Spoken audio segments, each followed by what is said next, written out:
Angus Deaton, welcome to the podcast. Thank you very much, and happy to be here.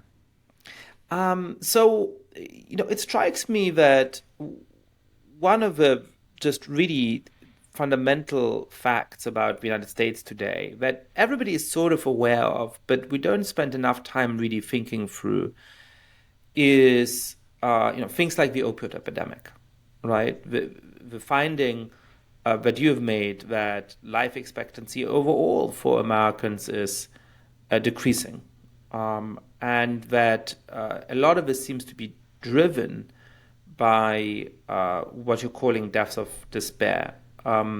What makes this moment sort of so remarkable in the broader span of our economic history, and what helps to explain it? Why is it that for centuries life expectancy went up in the United States and across industrialized countries, and now suddenly we're seeing this sort of really quite striking aberration from that? Okay, let me rephrase the question a little bit, which probably not what you want me to do, but the you know the f- I see that you've been teaching in the United States for a long time, that you were an undergraduate in England, and that's what they teach you in England. That if you want to get it first, you have to question the question. the question. But what is the why is always harder than the what, right? But the what can take you a long way by itself, right? So the fact that we don't really know why life expectancy improved so much for so long, we got sort of used to it. But if you go into that literature, it's amazingly diverse and controversial. Was it nutrition? Was it drugs? My mother told me that the reason we all lived longer was because doctors had invented these magic drugs and so on. And we now know that that's not true. But we don't really know what it was, and there's a lot of debate out there. So it's not so puzzling if we have this turnaround now, and we have some difficulty explaining what it is. So a lot of what Anne and I have done is just sort of documenting this fact, that there's this huge, which other people have documented too. I mean, that there was 3 years in a row when overall life expectancy fell. You've obviously got what happened during COVID, which doesn't require a lot of explanation by itself. And also these horrible deaths of despair, which are, suicides, drug overdoses, and alcoholism. Huge increase in alcoholism during the pandemic, alcoholic deaths from alcoholism. So if you want causes, some of those are just what is it that people are dying of. And to us, suicides have always been a big clue in this story because of Durkheim and, the story that when society is really not working for people, that's when you begin to get suicides. And so suicide is just a terrible indicator that something has terribly gone wrong.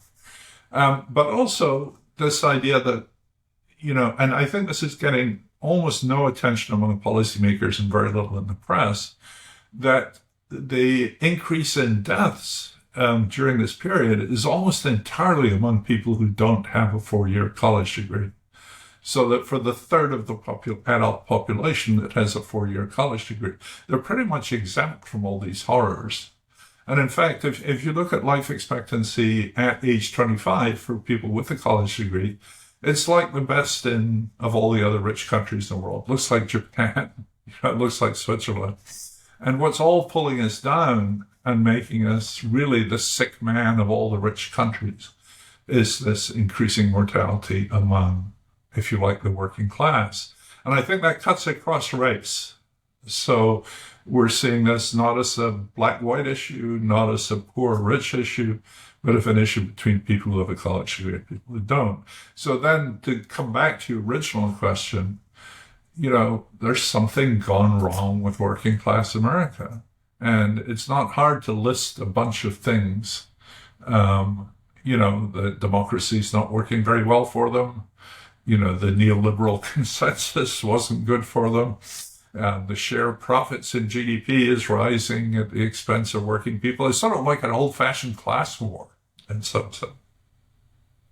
So you're a little coy about ascribing causality here, but between the term you phrased of the depths of despair and this emphasis on the vast discrepancy between college-educated and non-college-educated Americans on those fronts, there's a kind of implicit story that emerges, right? Which is that, this is not about, in the, 70 years ago we invented penicillin and that made a huge advance, and perhaps today the advances in medicine are not as important as they were. And it's not about, it used to be that people had malnutrition and now everybody in society eats well enough that they're not dying of starvation and so on. It is a kind of story about social and economic inclusion, right? And it seems that in America there is this great risk. I assume that's why you mentioned Durkheim of sort of social anomie, of a lack of belonging, of a lack of access even to basic healthcare. We don't have the means and so on. And if you have a 4-year college degree, you're likely protected from that. You likely have richer social networks. You likely have better access to healthcare. You likely are in a social milieu that encourages better lifestyle habits, where there's fewer drugs around. I mean, tell us a little bit. I'm trying to extrapolate from these stories, but what is that story? Why is it that there's these depths of despair, and why is it that they're concentrated among people who don't have those 4-year college degrees? Right. Well, there's a lot of stories out there, and the question is picking out the ones that make sense and the ones that don't. And one clue all along is that you're not getting these deaths of despair in other rich countries, except one, the one where I come from, which is Scotland, which has a death rate that's very similar to what's happening in Britain. But so it can't really be globalization, or it can't really be automation, because they have globalization in Germany and they have automation in France and, all of these things. So it can't be that in some simple terms. So one of the things that's a big deal here is that we don't have much of a safety net when these things come along. So if you get deindustrialization, there's some protection in Europe, and much less protection here, and it's much less complete. We also don't let drug companies sell heroin on the streets, essentially, which is what happened at the beginning of the opioid epidemic, where Purdue Pharmaceutical pushed OxyContin very hard and addicted a lot of people. And then when the doctors realized what they'd been doing, they backed away and they were replaced by, Mexican drug dealers or illegal drugs. But once the horse was out of the barn, it was very hard to stop it running away. That's been part of it. Alcohol has been very important in this thing too. So, that's been, runaway increase in deaths from alcoholic poisoning, especially during the pandemic. But you want to go a step further back than that and just say, if we're doing a Durkheim on this, what are the pillars of social support that didn't really help people? So people have been drifting away from churches. That's much more rapid among people without a BA than it is with people with a BA. My colleague here, Catherine Eden, has written about people who are not attached to any institutions anymore. So they're not part of organized religion, the social networks that are very important, and which economists have not been very good at writing about, whereas sociologists and other people have seen this, I think, much more clearly. There's also, it used to be that Americans were famous. If you lost your job in one city, you got on your bike or got on your horse or whatever it was and went off to another more successful city. That is not happening to the same extent. And it's perhaps not so hard to see why, which is that, many people have family members who have jobs, so it makes it very hard to move. The successful cities have become incredibly expensive through NIMBYism and all the rest of it.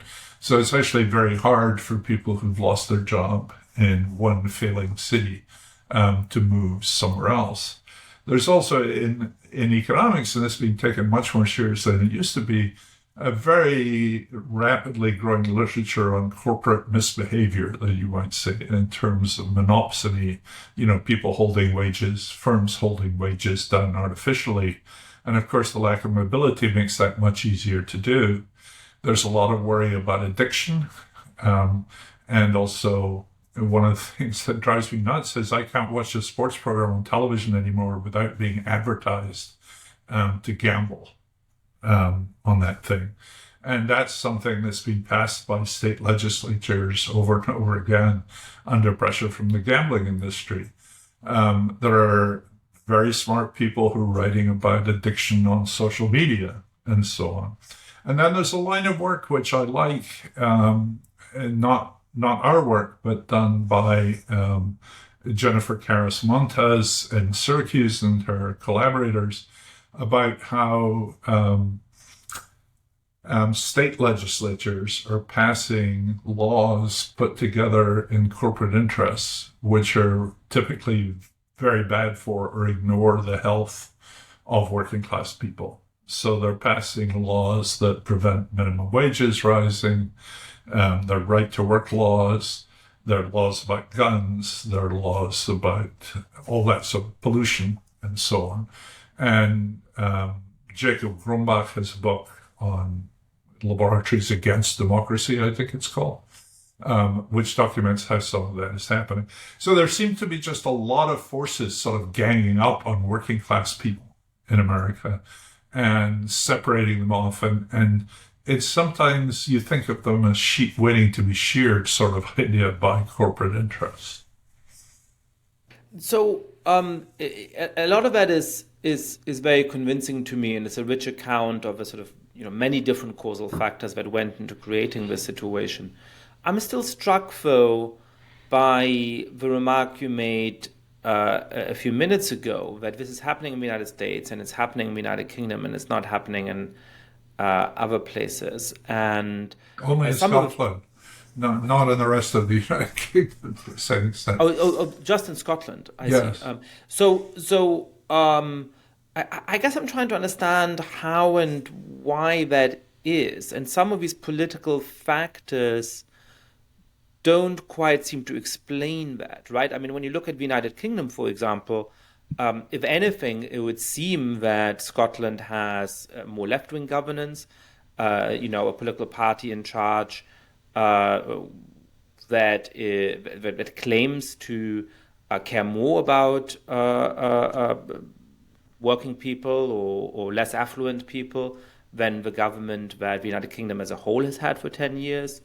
When I compare, the United States to a place like Italy, you've had this tremendous economic stagnation in Italy for 30 years, very, very limited wages and opportunities for a big swath of the society, and governments that have by and large been, quite uninterested in all kinds of ways in the economic and other well-being of their citizens, deeply corrupt governments.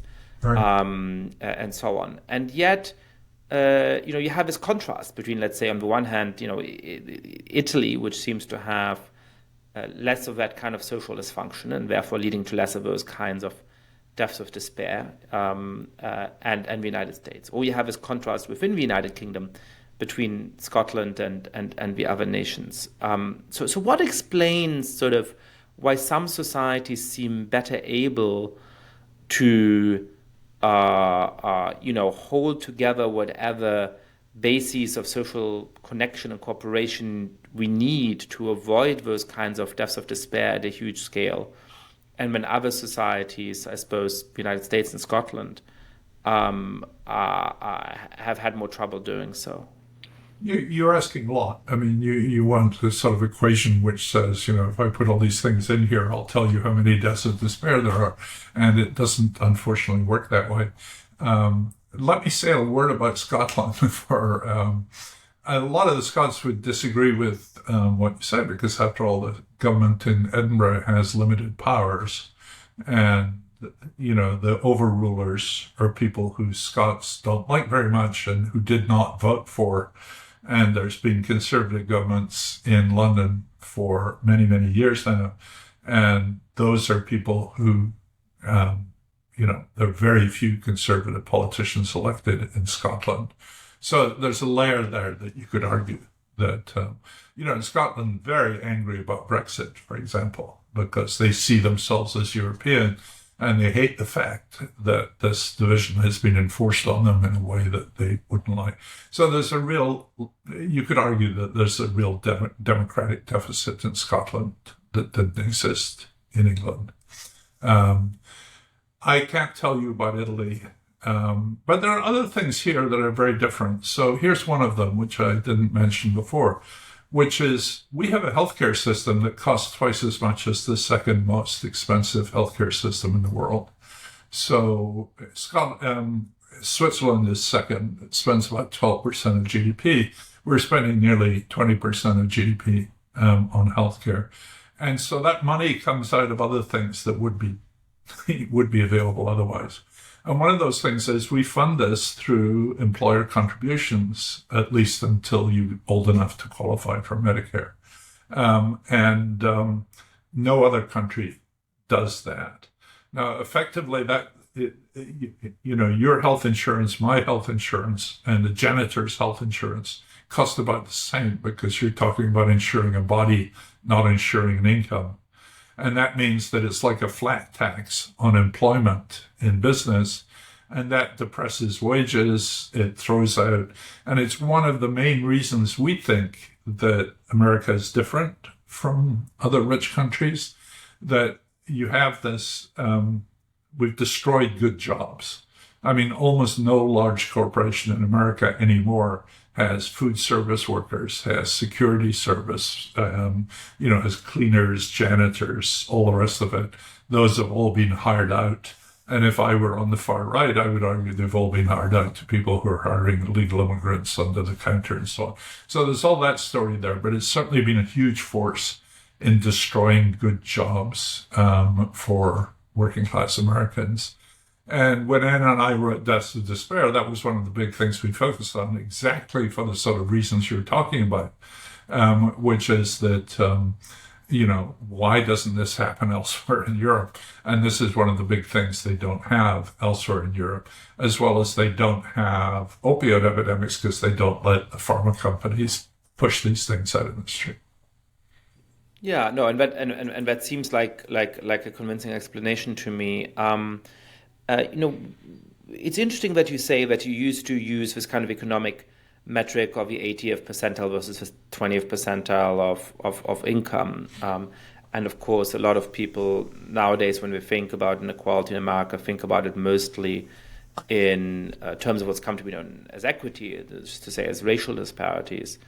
What's the case for why that educational disparity is something that you've come to focus on more and more, that you really think stands at the core of this, and what sort of explains why that particular social distinction is so economically and culturally salient in the United States, right? I mean, my understanding is that, for example, the college bonus, just in purely financial terms of, the surplus of wages that you're going to have relative to somebody who didn't go to college is much higher in the United States than it is in most other, affluent societies. And in terms of the kind of social world you end up in, it seems like there's this really sort of disjunctive decision point of whether you've gone to college or not. Why is it that in the United States that is a fundamental class and cultural division, seemingly more so than in other countries? So once again, we're in this same cycle, which is you say why and I say what. So the reason I've changed my mind about focusing on, I grew up in Britain. Tony Atkinson was one of my heroes. I spent a lot of my time worrying about Gini coefficients and about the distribution of income and the quantiles and all the rest of it. So what has changed our mind is the data, that this is the division that really seems to be happening. So when we look at the data, it's this educational qualification, and sort of very much on board with stories like Michael Sandel's, about this college degree has become a mark of status. It's a mark of an overclass as opposed to the underclass. So that's been very important for us. Another thing that's very important for us is we have this paper a year or two ago in the Proceedings of the National Academy of Sciences looking at race and education. And what's happened is that And I always have to be fairly careful here that black mortality is higher than white mortality in the United States and always has been as far as the data go back. Up until COVID, there was quite a bit of convergence with black mortality falling faster than white mortality, partly because a lot of white mortality was going up, but they were converging. But if you look within education, the amazing thing is that blacks with the BA now are worse mortality than whites with a BA, but they're very close. And blacks without a BA look like whites without a BA. And so that split where education within blacks used to not make any difference. And there's a belief out there in the epi community that education doesn't do anything for blacks. That's a very outdated perspective. So there's now a huge gap within the black community between educated and non-educated. And I think this is showing up in politics too, that, less educated African Americans are now looking to the Republican Party or looking at sort of dissatisfaction with this Democratic alliance that has come between educated whites and educated blacks. So again, it's really the data. The other thing that I think you pretty much summarized it, and let me say it again, Europe doesn't have this sharp cutoff between college and non-college in the way that we have in the United States. So that in Britain, for instance, when Anne and I went to Britain, we have a group of people we work with there looking at, college versus non-college and, looking at the death rates there. And the first thing we realized on day one is this college, not college is not the right split off because there are qualifications at all sorts of levels. And these qualifications qualify you for different sorts of jobs. And in Germany, for instance, you talk to people like us, college professors, they have kids. These kids have decided, well, I'm not going to go to college. I'm going to go and do an apprenticeship or something. So there's a much richer array of educational qualifications.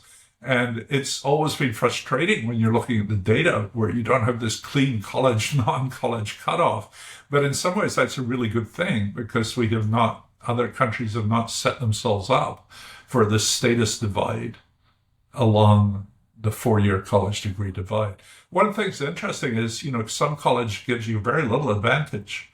The people with some college, meaning a junior college, or they didn't actually get a degree, are much closer at high school only in almost all of these metrics than they are to people with a college degree. So you really have to finish. I'll try and stay for a moment with the what rather than the why questions. That's all right. Why is where you want to go in the end, but you have to start with the what. That's a good, good advice for how to do meaningful research. What is so? Explain to me the sort of exactly what matters in the United States. So you've said that. What doesn't buy you much is enrolling in a college and then dropping out, right? That seems to basically put you back to the status of somebody who has a high school degree. So it doesn't seem, so that's interesting. What about the quality of a college? I mean, if you go to a community college and get a degree there, does that basically take you out of a bracket of a depths of despair and so on? You presumably are going to have lower average earnings than somebody who went to a fancy college. But is that basically enough to put you as the broader part of the American overclass, or sort of what other conditions would you put around it? You're putting two separate things there. I mean, some college in the data includes people who've been to a 2-year community college, for instance. So they're much more important than people who went to college and dropped out. And we're confined when we're looking at deaths of despair to what's on the death certificates. And what's on the death certificates is the number of years of education. I mean, you can't tell, or what qualification you have.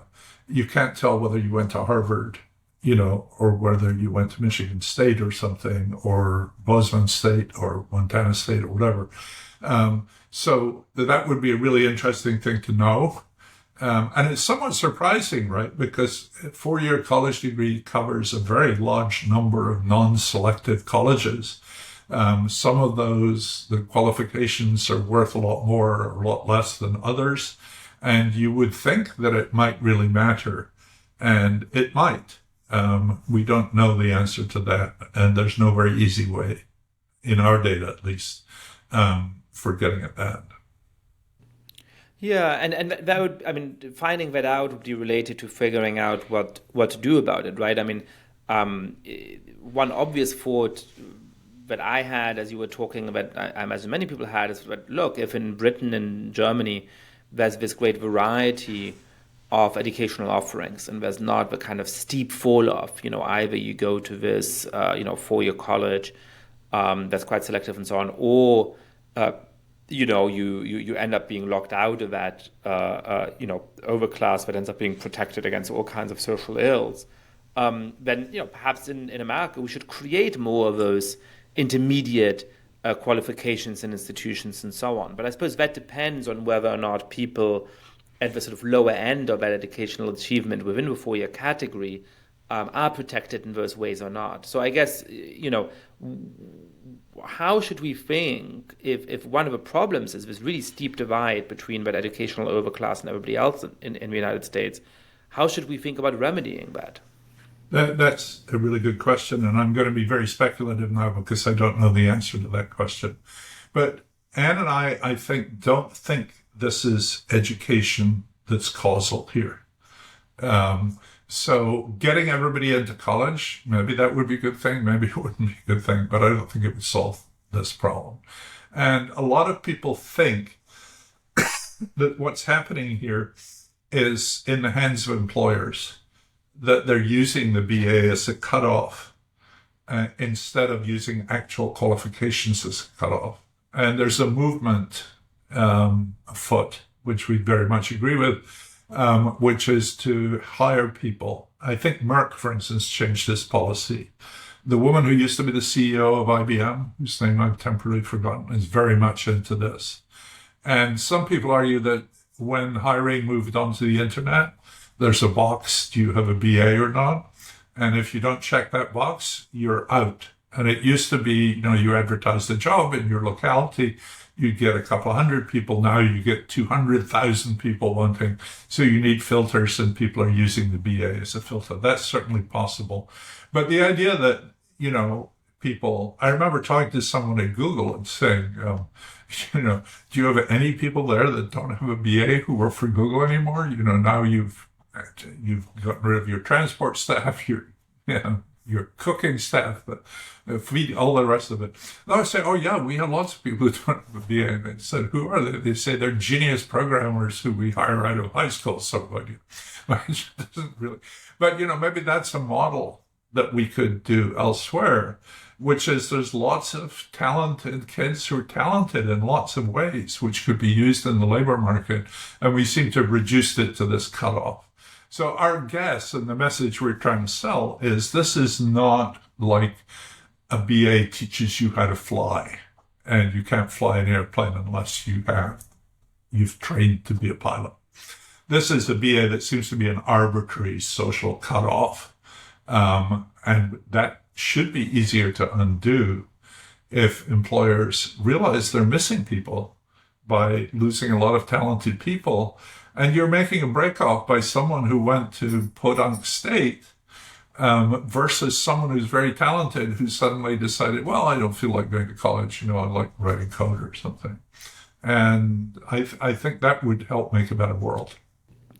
So just to understand what you're saying here, when you're saying that education is not causal, there'll be sort of different ways of understanding it, right? One is to say that it's not causal because perhaps there's a selection effect for the people who are able to obtain four-year BA degrees have, a set of social and cognitive skills and perhaps a form of delayed gratification and all of those kinds of things that then also make them successful in the job market and make them capable of sustaining social networks and so on. And it sounds like that's not the argument you're making, right? What you're sort of saying is that it's not about what you learn in the process of the education. It's really about the degree that it gives you. So in that sense, it's causal in the sense that the having the certificate is causal, but it's not the sort of educational experience that is causal.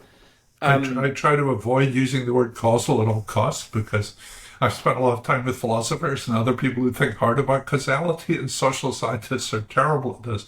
Because causality is a really complicated thing for the things you're just saying. There's lots of things going on here, and you can label almost anything causal at some point, but it doesn't really help you understand what's going on. But we don't think it's selection. And I think the literature on deaths of despair and other things suggests that selection into education has not been a big deal. And also selection can't really help explain the gaps between people, because if more people go to college, that takes away healthy people from the bottom, making the bottom group worse off. It also imports less healthy people into the top group, making them less well off too. And so the effect on the gap between them is not really very well designed. But there's some technical work in a number of papers in both the social and economic literature suggesting that selection's not really a big deal here. So it's more like labeling, it's credentialing or something, which is an old idea that's been around. It's this sort of, people are interpreting it as a signal, but it's not a very good signal, I think. So the idea, for example, that people like Governor Shapiro, I believe in Pennsylvania, have had of saying, we're going to stop as an employer, as a public employer, demanding BA degrees, and we're going to encourage other kinds of employers to put less emphasis on that. Do you think that could potentially make a real difference? Yeah, I think it'd make a huge difference. It would also make a huge difference if we could reduce the price of healthcare, so we didn't have this huge tax on employment. And also very much in favor of trying to bring some jobs back here. Let's stay for a moment with the cost of healthcare. I'm sort of struck in the debate about this by the way in which people never talk about, one driver of health costs. And I know that it's not the main driver, but it does seem to be significant, which is simply the wages of doctors, right? I mean, when I compare what close friends of mine in Italy who are doctors make to what an average doctor makes in the United States, I mean, it is just a giant difference. And at some basic level, if you need healthcare, you need the time of doctors and other medical professionals. And if they earn not twice as much as you, as might be the case in a place like Italy, but 10 or 20 times as much as you, as is often going to be the case in the United States, that is just very quickly going to be unaffordable. So I guess when we're thinking about how to rein in the costs of healthcare, I know there's going to be many things that we want to focus on beyond that, but is it ever going to be possible without dealing with some of those wage problems, which are always out of a discussion, even when sort of very progressive economists talk about single-payer healthcare or Medicare for all and so on. Is there the political will in particularly the kind of political class in America, which is all highly educated and has many friends who've invested their time into medical school and so on, to actually take on that knotty part of a problem? It's a really good question. There's a recent National Bureau of Economic Research working paper, which you may have heard about. The Washington Post wrote it up. They actually discovered the wages, the salaries of every physician in America. And you can see them all listed there. And what you say is exactly right. They make enormous sums of money compared to doctors in other countries. The paper, I haven't read it all in detail, but it's quite recent. It's quite apologetic, though. It says, this is what lawyers earn too. This is how much we have to pay doctors. It takes them a long time to go to school and all the rest of it, all of which is true. And doctors get paid relatively a lot in most countries. So even if you go to Sweden, they're relatively well paid. One of the things, though, that I think is very important here is that AMA is allowed to control access to medical school. So we also have too few doctors in the country, no, right? That's right. I mean, if that were opened up, and it's very interesting if you think of workers, in car factories, they had to face competition from abroad. They had to face importation of Japanese cars and Italian cars and Mercedes. Doctors don't put up with any of that. So, of course, it's not at all clear. I mean, and this is another part of the story, which is this educated elite is very much better at controlling its own environment than ordinary working class people are. And some of that is because working class people have lost political power. There are no unions anymore. There's very little representation in Washington. And Google spends more than all of the unions put together in lobbying and so on. So you've got a very stacked system in favor of this educated elite. One educated elite, incidentally, that's not so protected are academics. So, my department in Cambridge has about 30 different countries of birth in there. So that's one part that's not protected, but there's much more protection against foreigners. So that would be one thing we could do. And it's interesting, the AMA is very left-wing when it comes to the social causes of health. But it's not left-wing when it comes to working on doctors' salaries at all. I think that may change, partly because there's now a very large number of doctors who are not paid all that much. There are a lot more women in that profession than there used to be. And I think the body of doctors is moving further towards more progressive solutions to that. But, hospitals are the big players in there. If you want to open a hospital in New Jersey, you have to get a certificate of need from the state, and any other hospital can block the construction of a new hospital. And every time hospitals merge, their prices go up.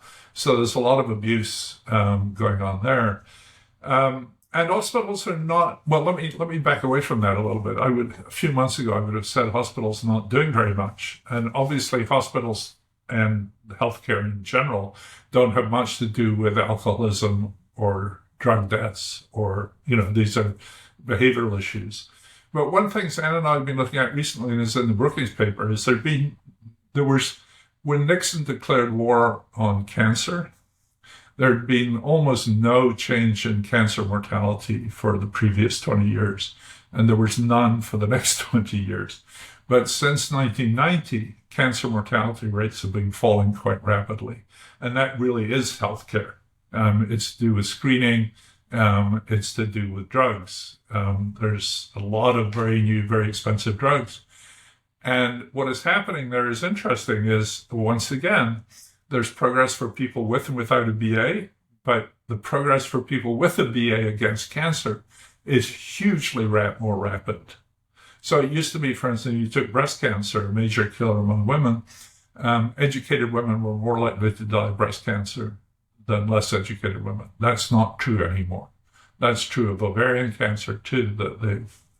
The rapid improvements of cancer have accrued mostly to the educated class. So that's something healthcare is doing something.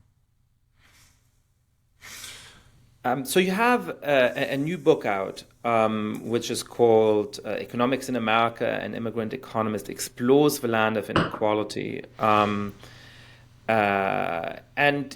sort of, you've covered, I think, a lot of what you talk about in the book. But how should we think about inequality in this moment in America, and more broadly in over the course of the last decade or two? I'm sort of a little bit confused about how to think about some of the big paradigms of the last 10 or 20 years. So, when you look at 10 years ago, there was this sort of great moment of pessimism about the state of our economics. David Autor was talking in the American context about how the middle was sort of caving in, and you had, these very successful, affluent people with four-year college degrees and so on, and then you had real wage stagnation at the bottom, and a lot of people from the middle falling towards the bottom of society. You had Branko Milanovic's elephant curve, arguing that at a kind of global level, there was some improvement in the middle and a little bit of improvement for the poorest around the world, and the very, very rich were, doing excellently, but a sort of 70th or 80th percentile globally were not doing very well, and a lot of those were actually, less affluent people in places like the United States.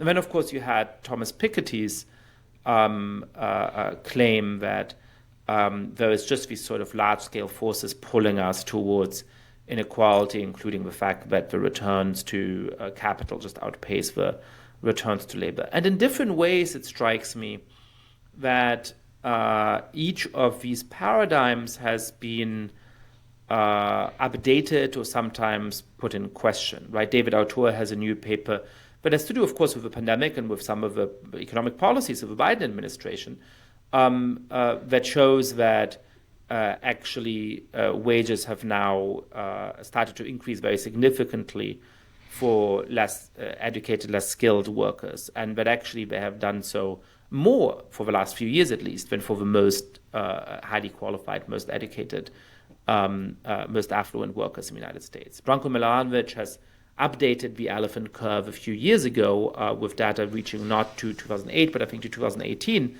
And it showed that the picture is much more positive, that actually the poorest have benefited the most over the last 20 or 30 years around the world. The medium has benefited quite a bit, and the richest have actually benefited less.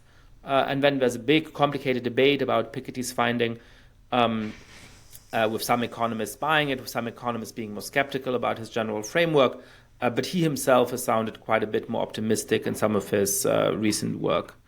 So how, I guess, should we think about this economic moment? How optimistic or pessimistic should we be about the broader shape of our economic trajectory?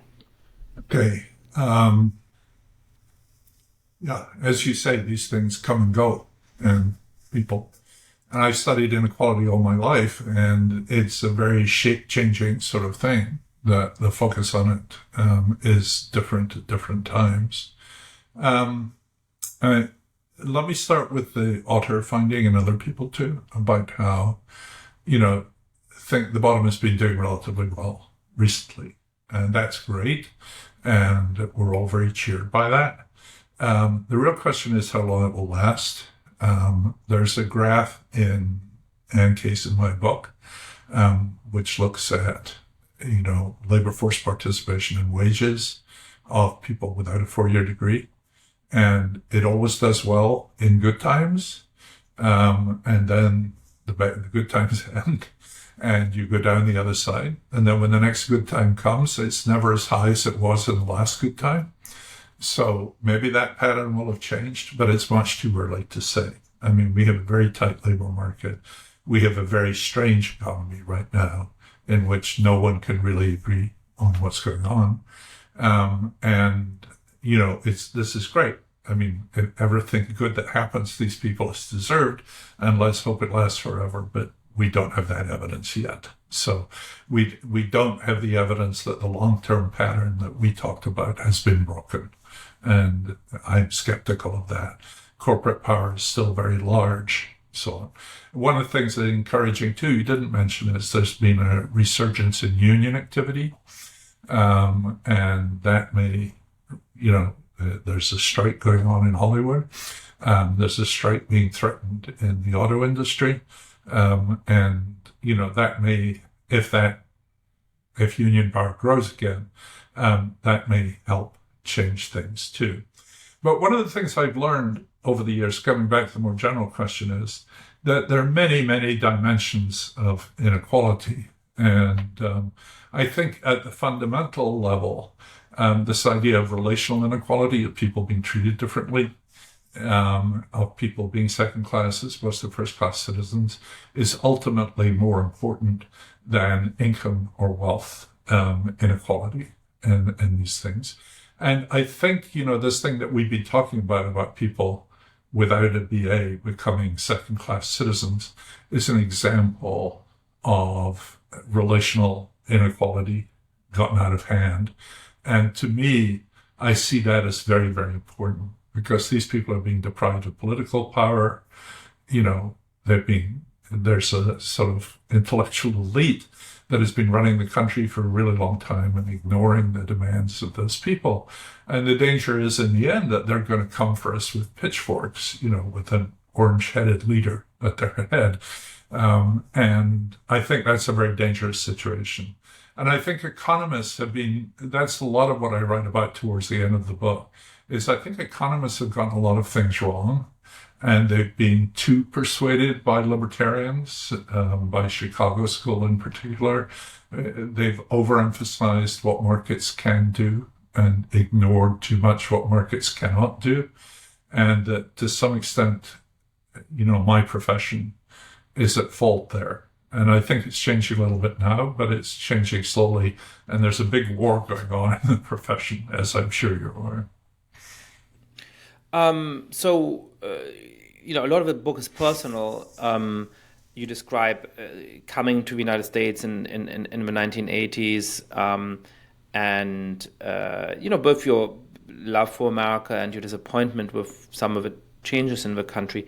Do you feel that on this crucial count of relational equality, America was different when you arrived than it is now? And if so, what's the nature of that difference? How is it, if what really matters is relational equality, and one of the ills of this moment is that we have a new kind of inequality, right? A new level of inequality. What is it that made us incapable of sustaining that relational equality that I suppose we must, to some extent, once have had? I think we're much more divided than we were in 1980. I mean, I came in, I visited for a year in 1979-80.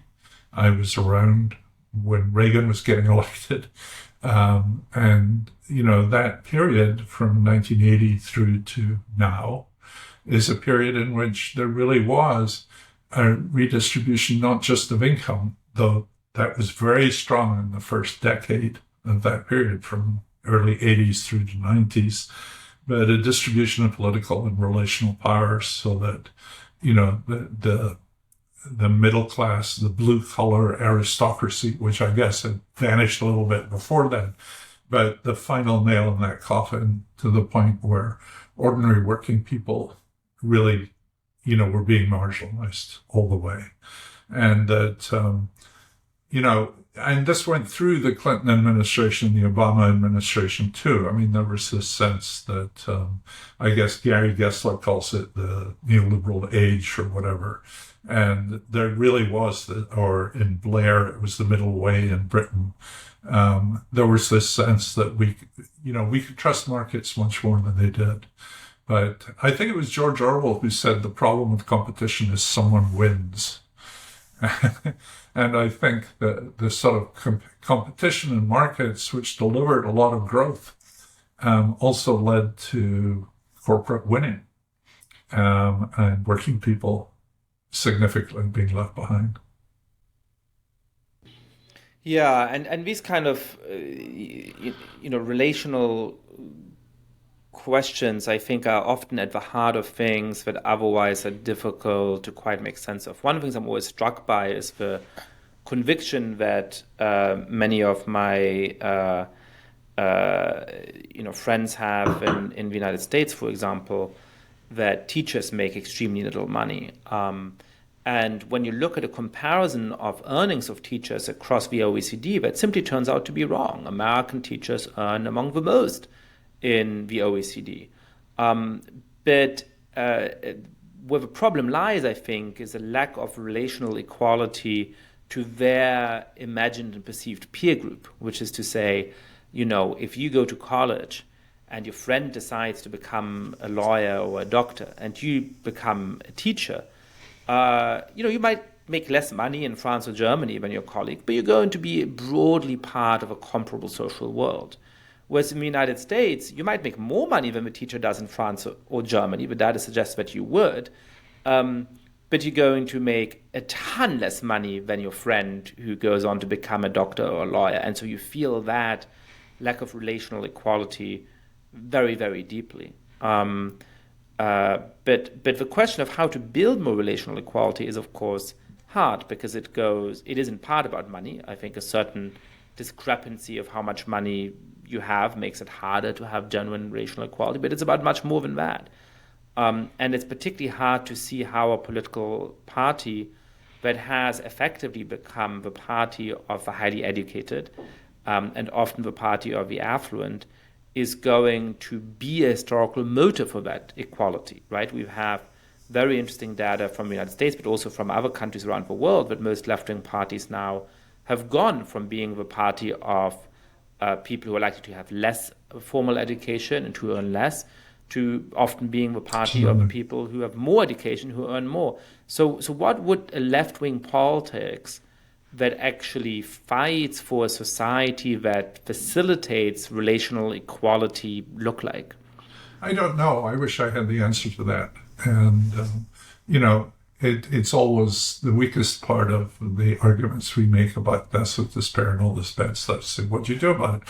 And in some sense, I resist that because, you know, what I say or what you say about this, you know, we can document it, we can talk about it, and we can write about it. And I think that has an effect on the debate. And I think that's important.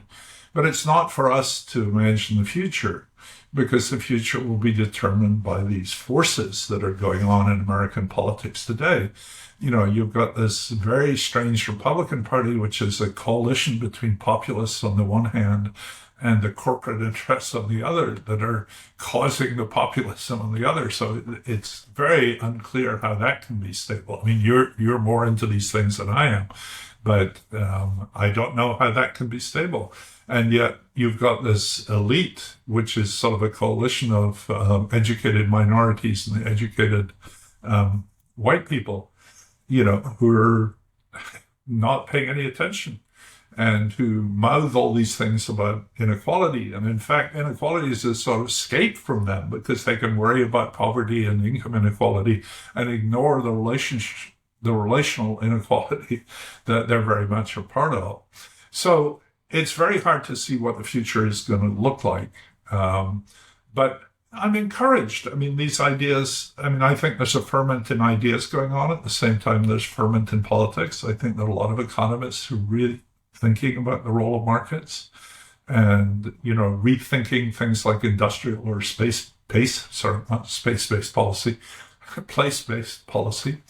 They're wondering about whether we got trade right, especially during hyperglobalization.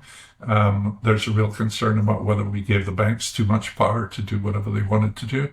And I think that's all to the good. So that intellectual work that's being done will help lay the groundwork for people who are actually going to change things. But I don't think you and I are the people who are going to change things. I have one last strand of your research that I must ask you about, which is connected to the idea that having more money makes you much happier at lower levels of income, but it makes very little or perhaps no difference at higher levels of income. I know there's been a debate in the literature about the extent to which that's true at higher levels of income. So what is the key insight here, and you know, what kind of answer do you give to this question in light of this lively debate that you inspired and the latest research? You know, if you are making relatively good money, you know, and you have a job offer that might allow you to make more money, but you're not sure you're going to love the job more, you know, how should you think about this? Is this going to help you be happier, or is the extra compensation likely to be irrelevant to your well-being? Yeah, well, the recent debate is not something I participated in. And so partly because I haven't parsed that apart to be sure I know exactly what's going on. But I think one of the key ideas of the original work was that we use happiness in many different ways. And there's a happiness which is to do with, it's an affect. You know, you're having a good time now. And it's perhaps best classified where you're sitting with friends, watching a sporting event and your team is winning or something. And that would be a good sense of happiness. And that sort of happiness is certainly corrupted if you don't have any money. I mean, if you can't afford a television, you can't afford to go out with friends. That sort of socializing on which I think happiness really does depend is dependent on having some money at least. The other thing is, and this is a bit worrisome in this whole literature, is the sense that there's a sense of life evaluation which is different from happiness.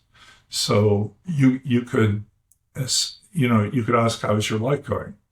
And one of the examples I give there is, which is not mine, but is you might be attending the funeral of a favorite uncle who's lived to be 100 and has had a very full life. And so you're very sad. You would be outraged if someone asked you if you were happy. On the other hand, if someone asked you, how is your life going? You could say, well, this is life. This is fine. My life is going the way it ought to do. And I think that distinction is really very important. And I think everybody in this debate has agreed that that sort of happiness, that sort of life satisfaction seems to go on rising with money. And maybe that's the one that really counts.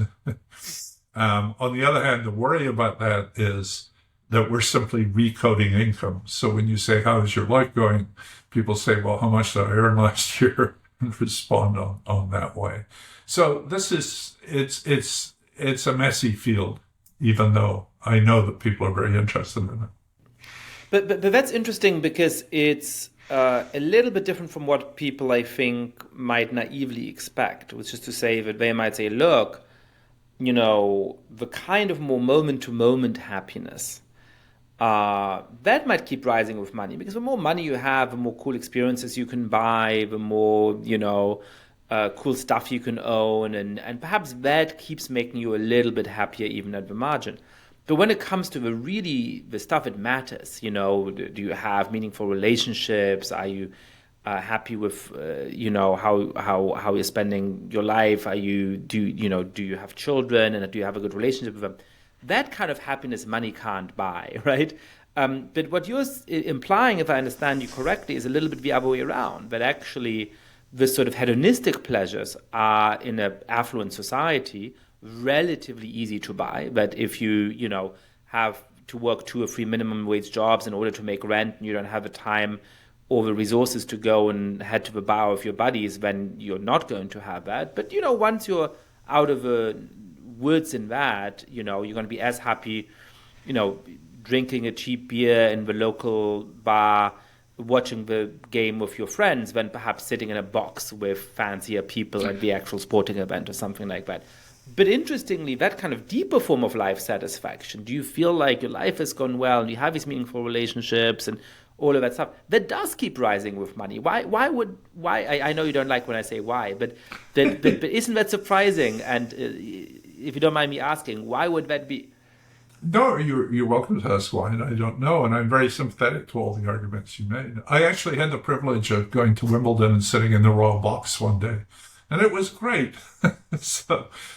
And also, that's something money can't buy at all, because there's no way you can get an invitation to go to the Royal Box by buying it.